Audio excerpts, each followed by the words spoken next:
আসুন দেখি সবাই একসাথে মিলে বিটকয়েন চার্টে অ্যানালাইসিস করি। আপনারা আপনাদের ট্রেডিং স্ট্র্যাটেজি অনুসারে অ্যানালাইসিস করুন, আর আমি আমার স্ট্র্যাটেজি অনুসারে অ্যানালাইসিস করছি।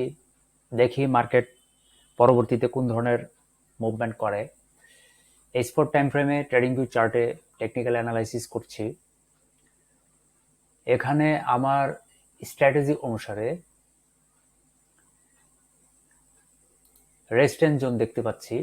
এখানে একটি রেজিস্ট্যান্স জোন, ক্লিয়ার একটি রেজিস্ট্যান্স জোন আছে। এই যে এই রেজিস্ট্যান্স জোনটি এখনো কিন্তু পুরোপুরি ক্লিয়ারলি ব্রেকআপ হয় নাই, তবে এর আগের ক্যান্ডেলটি এখানে একটি বেয়ারিশ মোমেন্টাম করেছিল, অর্থাৎ ট্রেডাররা সেল এন্ট্রি শুরু করেছিল, কিন্তু বায়াররা এখান থেকে আবার বাই এন্ট্রি করে পুশ আপ করার পর বায়ার সেলারদের একটা কনফ্লিক্ট হয়েছিল, ফলে গত ক্যান্ডেলটি একটি ইনডিসিশন বা ডিপ্লিশন ক্যান্ডেল রূপে তৈরি হয়েছে। অর্থাৎ এই রেজিস্ট্যান্স জোনটির উপরে ট্রেডাররা চেয়েছিল সেল এন্ট্রি করে একটি নতুন বেয়ারিশ মোমেন্টাম তৈরি করবে, কিন্তু তারা পারে নাই। আবার বায়াররাও এখান থেকে ট্রেড করে একটি নতুন করে বুলিশ মোমেন্টাম তৈরি করার চেষ্টা করেছিল, কিন্তু তারাও পারে নাই। ফলে মার্কেটে একটি ইনডিসিশন সিচুয়েশন তৈরি হয়েছে।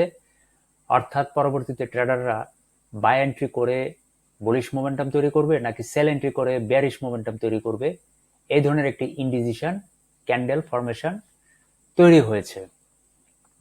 এই মুহূর্তে অনেকেই বাই এন্ট্রি করবে, কারণ তারা দেখবে রেজিস্ট্যান্স জোনের উপর একটি বেয়ারিশ ইনডিসিশন ক্যান্ডেল তৈরি হয়েছে।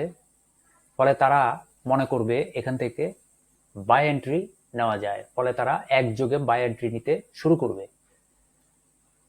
আর আমি আমার স্ট্র্যাটেজি অনুসারে এখান থেকে বাই এন্ট্রি করে বুলিশ মুভমেন্ট তৈরি করার পক্ষে নাই।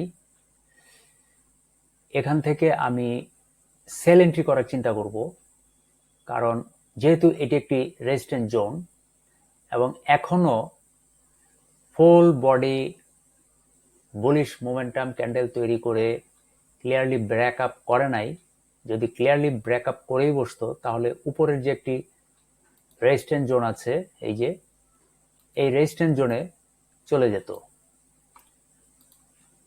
এই যে এখানে একটি ক্লিয়ার একটি রেজিস্ট্যান্স জোন আছে, এখানে চলে যেত যদি এখান থেকে একটি বুলিশ মোমেন্টাম ক্যান্ডেল দিয়ে ক্লিয়ারলি ব্রেকআপ করত, কিন্তু সেটা করতে পারে নাই, এখনো করতে পারে নাই। তাই আমি এখান থেকে অবশ্যই একটি বেয়ারিশ মোমেন্টাম আশা করব।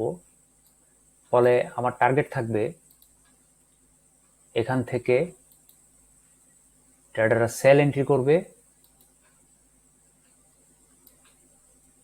ফলে আমিও তাদের সাথে সাথে সেল মোডে থাকব। আমার টার্গেট থাকবে এখানে, কারণ এখানে একটি সাপোর্ট জোন আছে। এই সাপোর্ট জোনের দিকে আমার টার্গেট আমি সেট করে রাখলাম। দেখি পরবর্তীতে মার্কেট কোন দিকে মুভ করে। আপনারাও আপনাদের ট্রেডিং স্ট্র্যাটেজি অনুসারে অ্যানালাইসিস করুন। কেউ হয়তো সেল এন্ট্রি করবেন, কেউ হয়তো বাই এন্ট্রি করবেন, কিন্তু প্রত্যেকটি এন্ট্রির পিছনে বেশ কিছু কনফ্লুয়েন্স বা লজিক বা যুক্তি ব্যাখ্যা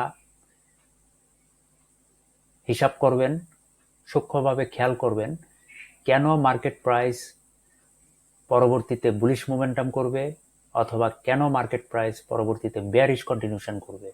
অর্থাৎ কেন ট্রেডাররা বাই এন্ট্রি করবে অথবা কেন ট্রেডাররা সেল এন্ট্রি করবে। মার্কেটের এই ধরনের পরবর্তী প্রেডিকশন বোঝার জন্য অবশ্যই লজিক, কনফ্লুয়েন্স, ব্যাখ্যা খুঁজে বের করতে হবে। আমি আমার এখানে বেয়ারিশ সেট আপ করে রাখলাম। দেখি মার্কেট পরবর্তীতে কোন দিকে মুভমেন্ট করে। ধন্যবাদ সবাইকে।